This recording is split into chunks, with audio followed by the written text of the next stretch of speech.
Hello everyone, this is Chris Nat. I'm going to be presenting my first pass at a video to cover purifiers and bulk gas systems in the semiconductor industry. This is kind of everything I learned from owning this equipment for a year, all the pain, and I'm trying to pass this on to anyone else who might find themselves owning this equipment one day or most likely being involved in the startup and commissioning process. Okay, so first thing, over the outline of this presentation, we got how purifiers work, talk about what's inside of them, the different components. That'll be continued in detail in system design.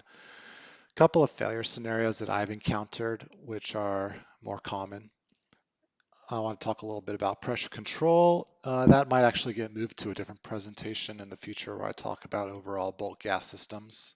One of the biggest points is commissioning, what you need to look out for, and some of the gotcha moments I experienced. And then my final thoughts on owning this equipment and things you should be aware of from a defensive position. So, how these work and what are they for?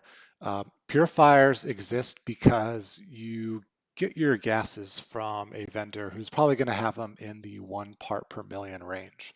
There may have been a time where that was good enough, but we got to the point now where factory processes need 1 part per billion impurities. That's really low, and this is where purifiers come into play and where they were developed is to get you from 1 part per million to 1 part per billion. The gases that have purifiers are listed here. The ones I've worked with and owned are hydrogen, helium, CO2, oxygen, argon, and nitrogen.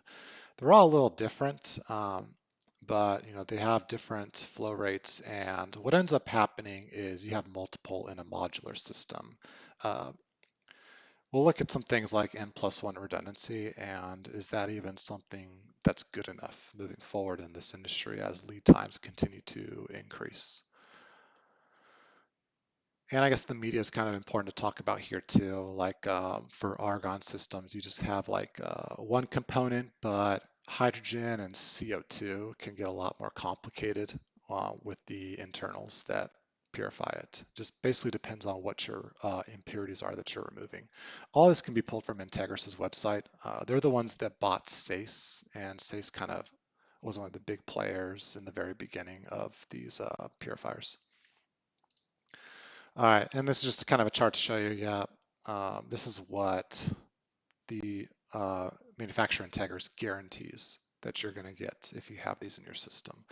Um, so while it says less than 1 part per billion, once you get to steady state, you could be at like zero point 0.1 part per billion or zero point 0.4. And so every manufacturer is going to want the best they can get. So if you're operating at like zero point 0.2 and then you have something happen in your system, whether it's a power loss, and then the impurity goes back up to like zero point 0.8 or 1 part per billion, you're going to have people screaming at you like, what's wrong with your purifiers? Your system's broken. We need to shut down the factory. Well, just remember, this is what the purifier guarantees, 1 part per billion. Anything above that or less than that is really just icing on the cake. Methane, we'll talk a little bit about that in the startup and commissioning section, but that's pretty important. There's some weird mechanics with that when it comes to introducing hydrogen to a pipe for the first time. Excuse me. System design. So your main components here, some of your purifiers like argon are pretty simple and they just have a heated getter bed, excuse me. And that's just a really hot 500 degrees Celsius packed bed. And that's going to remove your moisture, oxygen, nitrogen, mostly because argon, the way it's processed, you don't have the same impurities as like CO2 or hydrogen. And then absorbers. You see these in oxygen and hydrogen purifiers, and they have a combo setup with the heated getter. So your process there, the gas is going to go through the absorber first, and then you kind of have a heated getter as a backup. And that's there really to catch anything that goes through the absorbers. Um, Interesting note here, heated getter beds, they just have a set number of hours they can run for, and then they just have to be replaced. It's kind of funny because when you look at the price to replace your heated getters, and then when you factor in service to get a technician or a on-site engineer from Integris to come out and replace it, the cost of doing that replacement is basically a little, barely less than the price of just getting a brand new purifier. So it's kind of funny how close the prices are. You might as well just get a brand new one since they kind of, by the time you get there, it's going to be 5 to 10 years down the road and there's system improvements in the first place. Catalytic beds, you'll see that on CO2. They have like an oxygen injection process that helps remove some of the impurities there. Um, think like sulfur, you know, CO2 coming from a petrochemical refinery background. Then, of course, your cooling systems. You have a heated getter, right? So how are you going to cool that? Everything I've seen uses process cooling water to keep this stuff cool. And there's a lot of maintenance with the filters on that, depending on the spec of your process cooling water. Then, of course, you have a regen gas system where you have an absorber. You have two absorbers in parallel, and after a certain number of hours, they have to go through a regen process. And what happens is you kind of backfill these with argon, and you do a cycle purging process where it fills up to a pressure with argon and then it purges it to the vent. And it does that several times over and over again to get all the impurities that it absorbed out of the system. And that's kind of an economical way to avoid having to just replace the absorber when it gets fully packed with impurities. Okay, so this is a PNID that comes from the manufacturer for a hydrogen MGT 100 purifier. 100 refers to the capacity rate, which is 100 cubic meters per hour. So just looking at this, your feed gas comes in here, and you first are going to go through your absorber beds. There's a lot of valves here, but they all serve a very important purpose. You have two in parallel, and after your absorbers, your secondary process is when you come through and go to the heated getter beds that are also in parallel. And after your heated getters, you become a purified gas, as they call it, which is 1 part per billion. That's what goes to your distribution system. Other things on here, we've got a argon purge gas, and you can see how this comes into the system, and it's set up so that it can open valve 7 and 8 here and fill up these absorbers. So you can see how on the outlet of the absorber you can go through valve 6 or valve 7 here. Well, valve 6 is what's going to, um, actually I might have that wrong. Sometimes it's hard to read and you can get it backwards. Follow here. Well, I'll correct that in my second video, but essentially you can backfill with your purge gas here. And once you fill it up, it can expel that to your regen vent. So back tracing this, it would fill up, and then valve 1 or valve 4, you can see these both connect here to the regen line. And that's what's going to expel your argon and the impurities that collected in the process. Just simple purge cycling. Other mechanics here, got a nitrogen purge gas. Looks like that is almost like for the cabinet enclosure here to expel anything if you have a leak. Um, that might be outdated. I don't recall seeing this on the systems that I was owning. Um, and then right here, you've got your cooling water. So water in and you go through a Culligan filter. It's really not that complicated, no more different than say you have a filter in your house or any kind of point of use ultra pure water filter. That goes through the heat exchangers that keep the getters cool, and it comes back out to the outlet. One important thing to know here, there is a relief valve on this system, and that is inside the actual purifier box cabinet. I say box because a lot of people really think of this stuff as a black box. I have a friend in chemical and mechanical planarization, and sometimes I try to talk to him, say, "Hey, do you guys have problems with your water?" Or ultra pure water. And he's like, man, honestly, ultra pure water is kind of a black box for us. We don't really concern ourselves with what's going on with it. That's kind of an important thing I'd like to say for the end is just the culture of semiconductors. And sometimes there's a lack of appreciation for the facilities and what it takes to keep these things running, and a lack of appreciation for what happens when you lose these systems, how much impact there is. So those are the main components and how they work. We'll keep coming back to this possibly and other variations of this PNID that I've put in this presentation. Okay, I put this together, and the previous slide was just this box here of the purifier. What I'm trying to show here is how the whole purifier fits into the greater system for the bulk gas that you have. So some of you are coming from your cryo tanks where you're going to store your gas as a liquid, and you're going to expand it, knock the pressure down to what you want. You're going to come through lots of isolation here. We're going to talk about this line here in the future, but this is your bypass around all your purifiers. What I have here is one of probably, you could have up to 8 or 10 purifiers in parallel just to meet the system capacity because you can't get one purifier to meet your factory demand of like 1,000 cubic meters an hour if that's what you're running at. That's just an example. Um, so coming in here, I want to talk about how you've got your first isolation valve on the inlet. This purge port here is important. Don't let anyone convince you that you don't need this. This is where you're going to hook up your helium when you actually qualify this to make sure you don't have any leaks in your system on the inlet. Um, Chain lock open valve right here. So this is the outlet of your pressure relief valve. A lot of people make the mistake of thinking this is a drain, and so they keep it shut. And what ends up happening is you realize you just blocked in your pressure relief, and you can um, basically blow up your PFA tubing if this is an older purifier. In the later models, they took out that PFA section that's in here, and it's all stainless steel now. And so this should be taken to a floor water drain location. Some people, when they built the fabs, they didn't consider that, and there's nowhere for the water to go. It just sits there on the concrete floor. Probably not the best design. Okay, and then on the outlet here, where you go to your distribution and pressure control manifold, if that's downstream or upstream, depends on the gas. Before you go there, you've got another purge port that's essential on the outlet. This is for startup.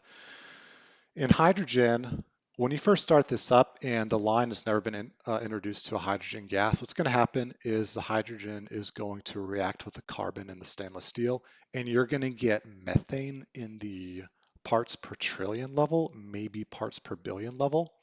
This isn't as important if this is a greenfield factory and you're just starting up for the first time, but on an existing system, if you're adding an additional purifier, because you're increasing capacity and this system's already online, you do not just want to open this valve and introduce your parts per trillion or parts per billion contamination of methane into the distribution, because then your clean room technology department is going to come screaming at you, hey, we've got contaminant issue, all your CVD processes are down, and the worst thing you can do is not inform people of what you're doing here.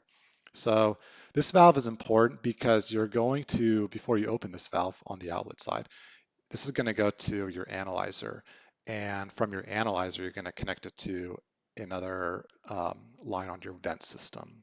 It's also important you have this available here on your vent so that you can do stuff like this where you qualify it. I've been in a position where this didn't exist and we had to tie it into some really sketchy locations. And additionally, when you're trying to get that methane out of the system, it's really like a conditioning process for the new piping. Um, you have to flow it at the actual flow rates that your purifier is going to be at. So really full capacity or like up to 100. Ideally, when you have so many purifiers in parallel, you're not going to be maxed at 100% because you want your other purifiers to be able to pick up the slack in case you lose one at any minute. So maybe like 60 to 80% is a good testing range. So what's going to happen is you're going to have this hooked up to your Tiger Optics analyzer, or maybe you have something even better that can do a part per trillion testing, um, more expensive because it's more sensitive. And then eventually you're going to see that curve start to drop off in exponential decay as you get back down to your baseline of like, less than 20 parts per trillion or whatever. Um, if you don't have this capability, you know, to flow at actual capacity flow rates if you just have like a small line. What we've done in the past is we would flow as much as we could to the vent for like a week at a very low rate. And we would open up this bellows valve to the distribution for like 5 minutes and then we close it. And so with that 5 minute test, we would prove to the factory, hey, okay, we had a spike in parts per trillion for carbon contamination. It only went up to like 80 parts per trillion for the whole 5 minutes. So we're confident that we're below our spec limit, which could be like 1 part per billion. So you're really far below it. But you really just want to have that communication and give peace of mind to your customers that what you're doing is not going to mess up or contaminate the gas that they use for the process. Okay, and process cooling water, you've got your inlet and your outlets. We'll talk more about this in the future because you have your filters and some lessons learned. There's a better way to manage that filter change out because you're going to do that pretty regularly, depending on the quality of your process cooling water, which tends to not be that great in the industry compared to ultra pure water, that is. So here we go with the modular setup. This is just an example. This isn't how it is in any particular factory. You've got 400 cubic meters per hour capacity right here. Um, if that's all you need, um, and ideally you don't want to be operating at max capacity. You want this setup to be so that they're operating at like maybe 50 to 60%, so that if you lose this one to a power failure, these other three are going to be able to step in and match that capacity by ramping up their throughputs. Right here, your bypass, this is here for a power failure, or basically if you lose all of these. We're going to talk about that at the end when we talk about power failure scenarios. Um, and this really brings up one big thing that's going on in the industry. At the time I was owning this system, Entegris had a 6-month lead time to get a brand new purifier. That's pretty crazy, and it's only going up. You think about all the big players and their increasing capacity, Intel, TSMC, Samsung, all those purifiers, they take a long time to make, 6 months, and probably going to be a year. In addition to that, you put something like COVID into the scenario, and your service technicians that really know the nuts and bolts of these and they can fix anything. Um, they could tell you, we can't come out because it's not safe for our guys to come out because of COVID. So good luck to you. We can give you all the support we can over the phone, but we can't come on site. And that could be really dangerous depending on what kind of issue you're facing. Just to give an example, on the PNID, you may have noticed there's a ton of thermocouples. On one of these purifiers, I ran into a scenario where the thermocouple um, failed on me, and the signal is telling me it's just maxing out at 99999, which means it failed open. There's bad connection. So obviously the control system doesn't understand it failed when it reads that, and it shuts the purifier down. I had to get Entegris to come on site 3 times, and they still couldn't figure out the problem. That was one of a dozen purifiers we had in the room. Um, so that the whole time I was owning the system, we could never get that purifier back online.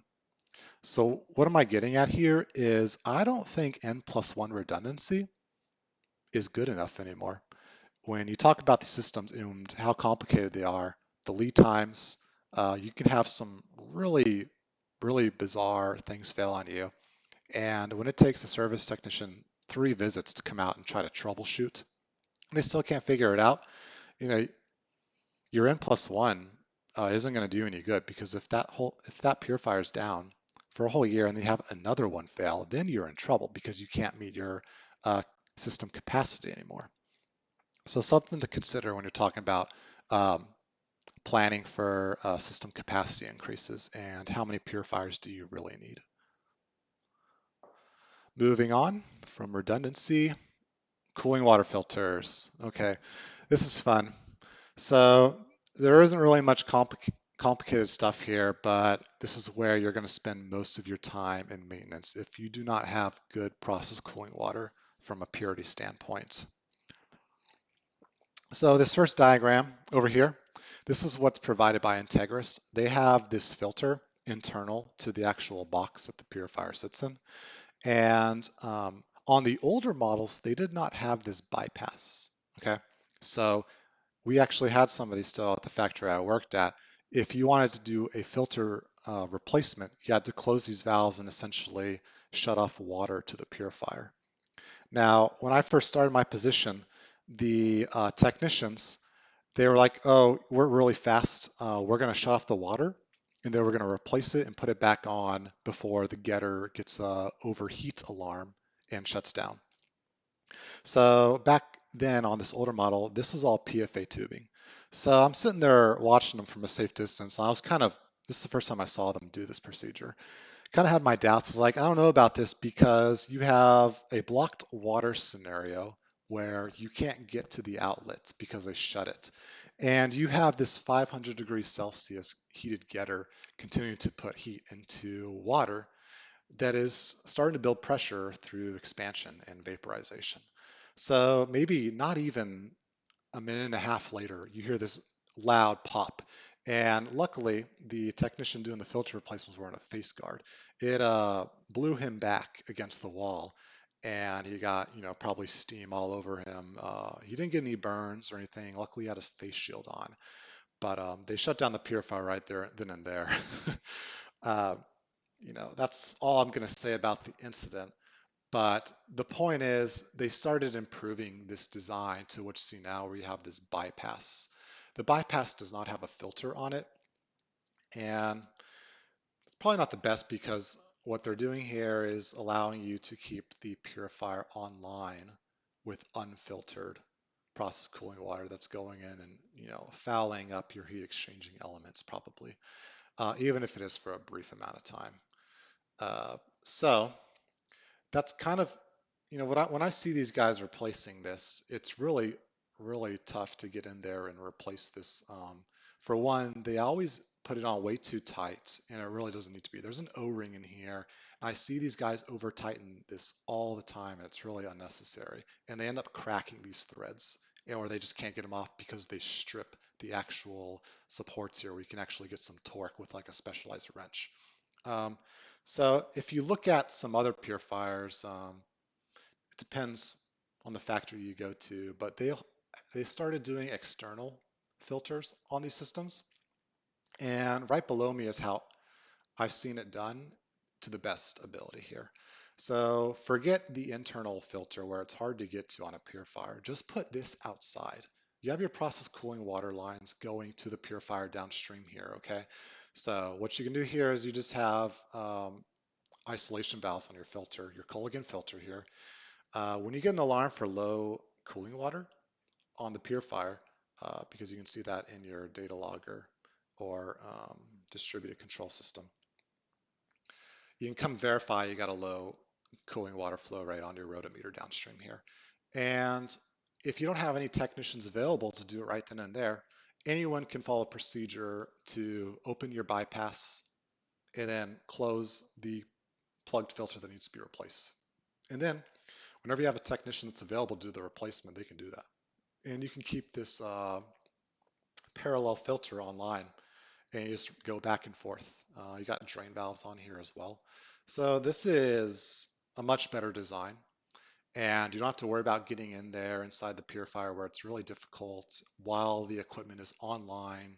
You know, it's kind of dangerous. It's not a comfortable place to be working when you get all this high voltage powered equipment and you got a water supply right next to it.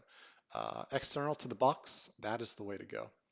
Now that begs the question, why would you put a filter skid for every single purifier when you could just put a single filter skid on the entire process cooling water coming into this system?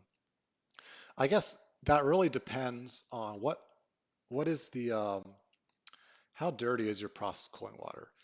Because if you put a filter on the entire process cooling water loop going into the room, you're filtering a lot of water that's not even going to go into the purifiers. It just goes to return just because the principle of water systems is you have to keep it moving. So you end up wasting that filter on a lot of water that doesn't even go to the purifier. So That could be one option, or this might be better. I think this is the best option in terms of limiting the amount of time a technician has to spend, fiddling with your purifier.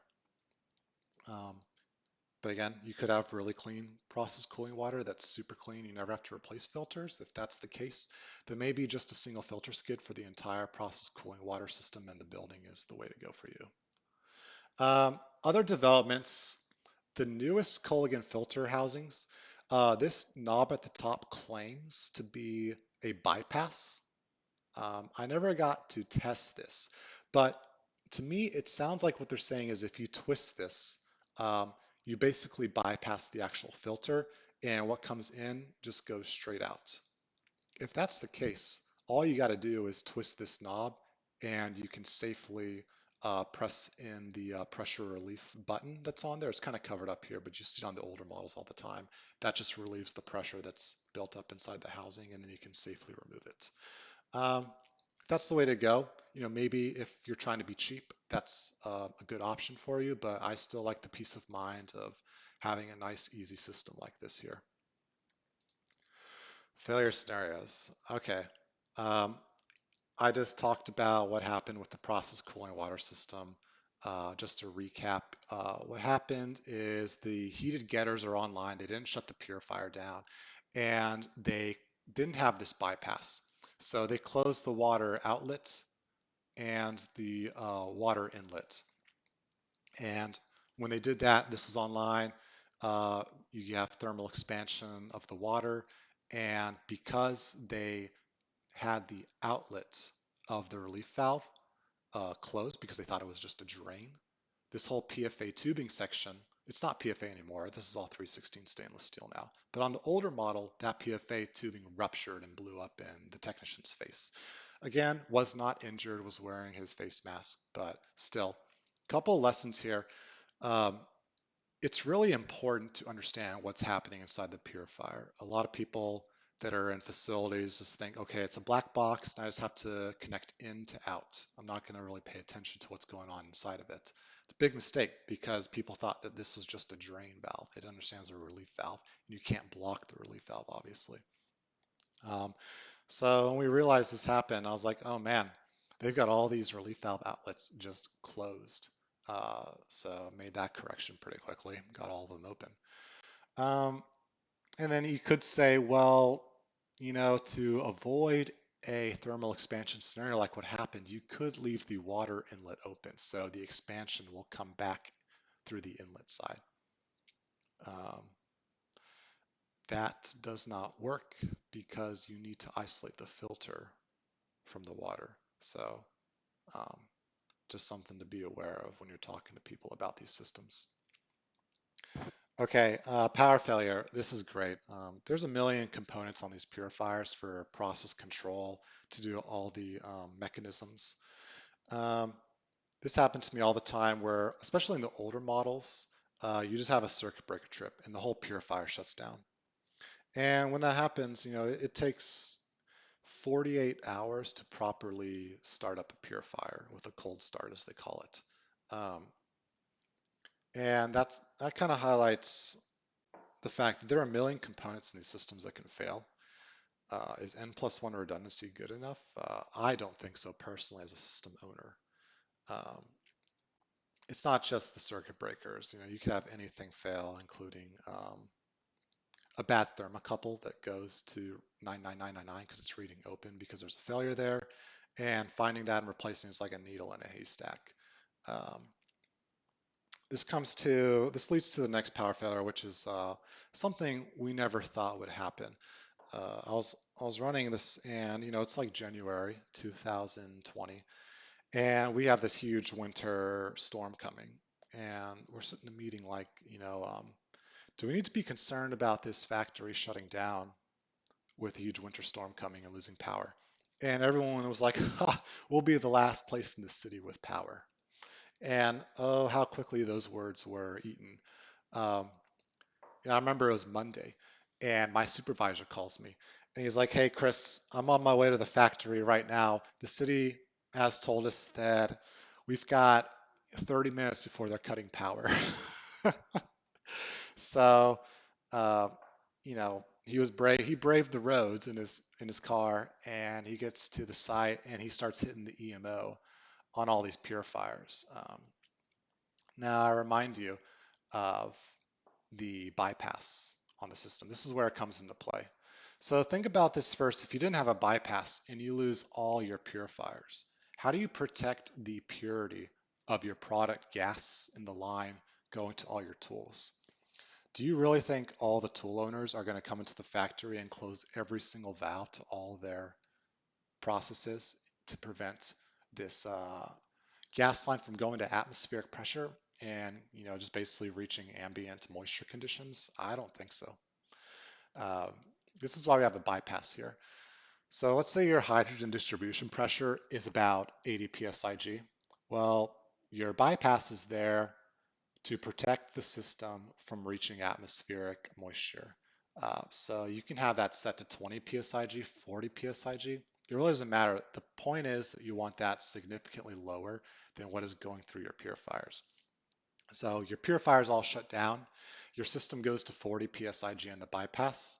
Um, yeah, the impurity in your whole piping goes to 1 part per million, which is what your feed gas is, whether you get that from someone like Air Products or Air Liquide. 1 part per million is a lot better than what's in the moisture in our ambient air that we breathe. Uh, so how do you recover from something like this? From my experience, it took about a month of flowing these gases to vent to get back down below 1 part per billion. Some of the tricks you can do here, well, the easiest one is at the end of your distribution line, you have a line that goes to the vent, and you got a regulator there. If you're fancy, you can have a flow meter on there. What we're trying to do is just crack that so you get a little bit of flow through all your purifiers when you're bringing the system back online, just so you can start getting that moisture out of the system.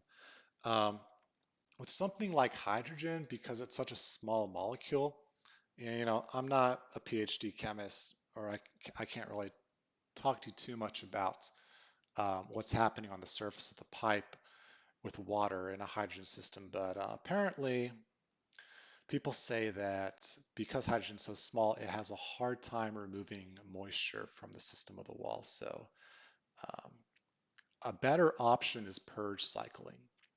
So when you're looking at your whole distribution system, you just have T's and branches of sublaterals. What you can do is you can uh, have your sublaterals all go to vent as well, and you just go through a purge cycling process of opening that valve, letting the whole system go down to 20 psig, close the valve, let it kick back up to 80, and rinse and repeat. And that is a good way, or it's more effective at getting the moisture out of the system or just knocking it off the walls. Um, so yeah, that's not a fun situation. I wouldn't want anyone to go through that like we did. We were at the factory, it felt like 24/7 for a good amount of time, but it wasn't fun. But this is why you have a bypass. That is what saves you from reaching ambient moisture conditions. Moving on, this is just a recap of the redundancy and how you've got your regulator in line right here. Commissioning. Okay, this is probably most applicable if you're at SSOE and your client wants you to be there involved in commissioning and getting the startup. So basically, your client can blame you if things go wrong. So there are really two steps to this I want to talk about, and that is the leak check. And then, of course, there's the main startup process.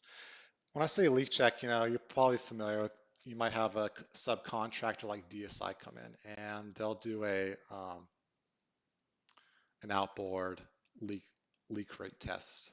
Um, you have to be careful here because I don't think these guys understand that your purifier has several different routes that the gas has to go through.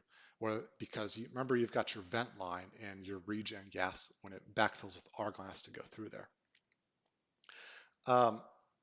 So first of all, your leak check, if you're doing this yourself, you want to use this purge port here on the inlets before you even introduce gas at all to the purifier, obviously. Your outlets are closed. Inside of your purifier, you have isolation valves as well. You've got isolation valves to protect you from the vent system as well.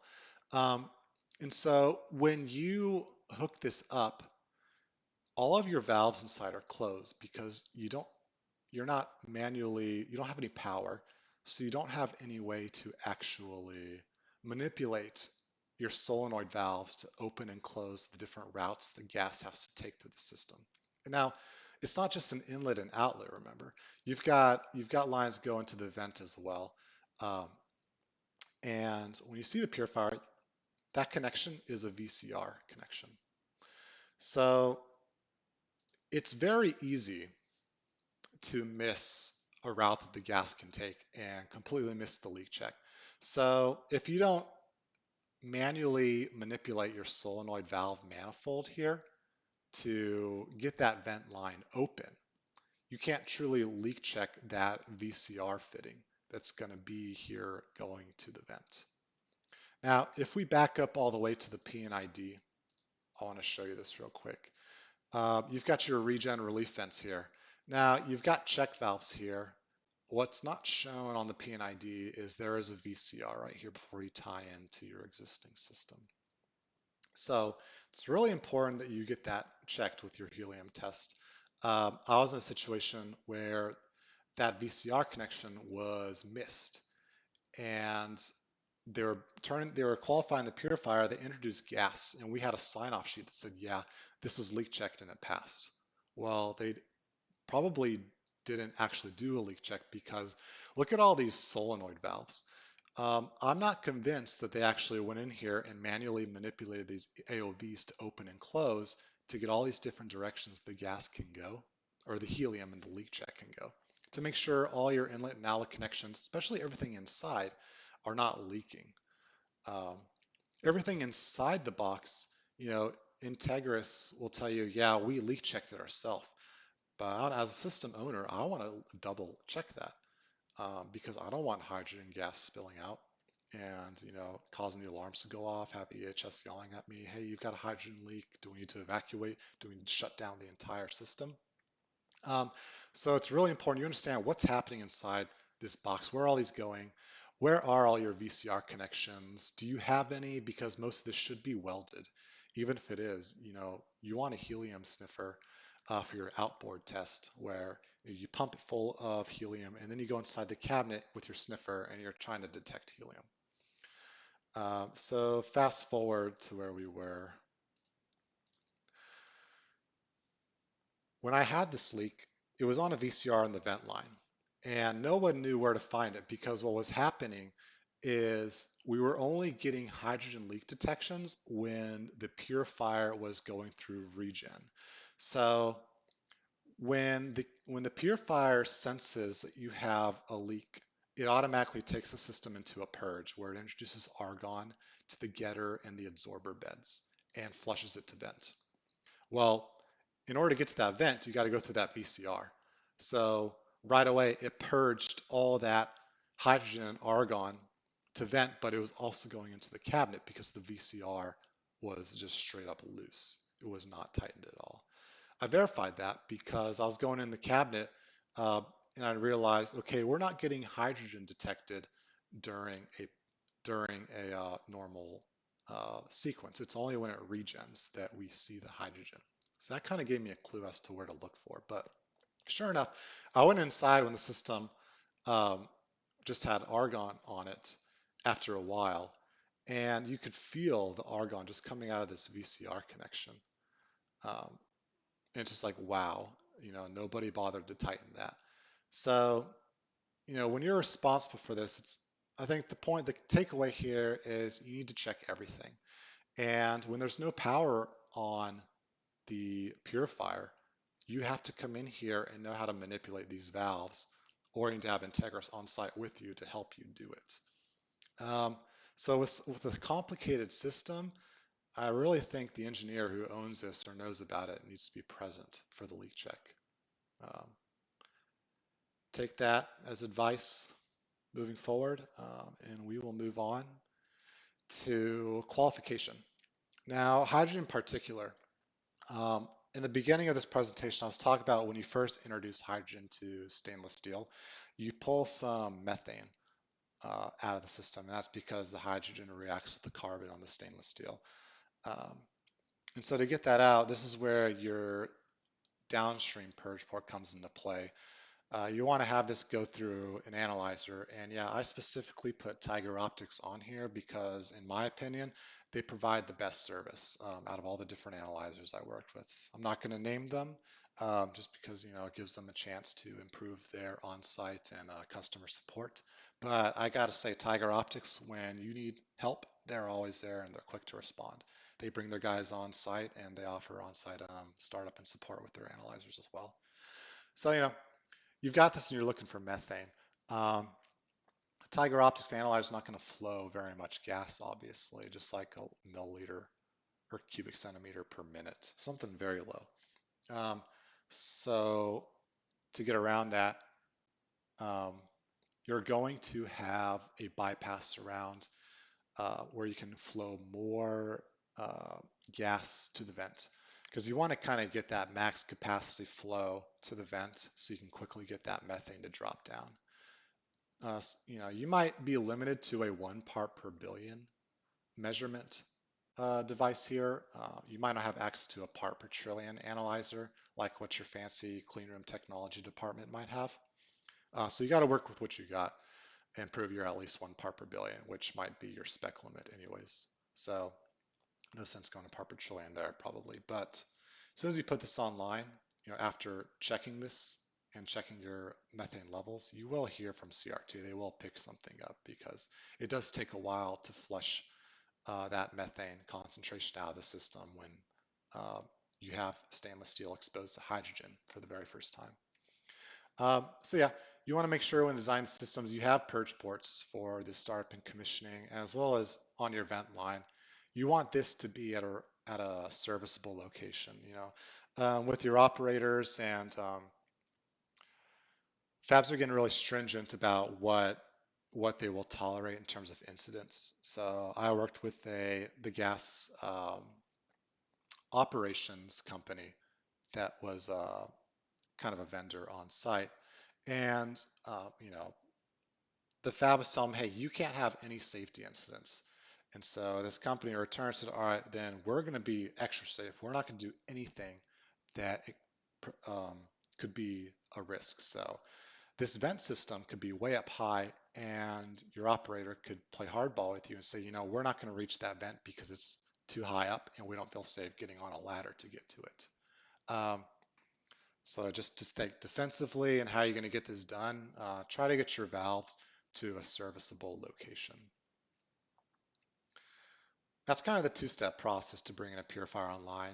Additionally, Integris or SACE, they will bring their representative on site to help you with the process because there's a lot they have to do with the control to get this online as well. But these are the two parts that you really have to be there and do yourself because this takes some time to do. This isn't just like a one-day deal. You're going to have this flowing for like a week to get out of your system. Final thoughts on bulk gas purifiers. I briefly touched on this earlier, when I was talking about my buddy in chemical mechanical planarization and how he treats the utilities like a black box. Um, and so what happens is when you have guys from the unit parts stay with the company and they move up into management and then director level positions where they control where the funding and the money goes, there tends to be a lack of appreciation for the utility systems. And a lot of focus is, okay, we're going to spend money on producing more wafers. And they tend to overlook um, the continuing challenges with purifiers and how realistically you really need more than N+1 redundancy just because of the time it takes to get a new one and the time it takes to actually get a service technician to come out if you have a really complicated issue. Um, Brings us to the second point is culture. You see this a lot with UPW where the first thing the unit parts want to do when they have a problem is they want to blame the utility for the particles. Um, So you got to think about this defensively. You got to have your analyzers ready, and you got to have your sample ports ready to go so you can prove, hey, we're not having any problems with our purifiers. You can spot check everything. That's what you want to do to make sure you can cover your system and be a good owner. Talked about this too. Semiconductor equipment and service lead times continue to go up. Uh, I wouldn't be surprised if these purifiers are a year lead time right now with TSMC, Intel, Samsung all just increasing capacity, building new multi-billion dollar factories right now. Um, so more purifiers, the better. And it's really important to highlight that these systems are responsible for hundreds of tools. It's not like where one tool goes down, you have an isolated incident.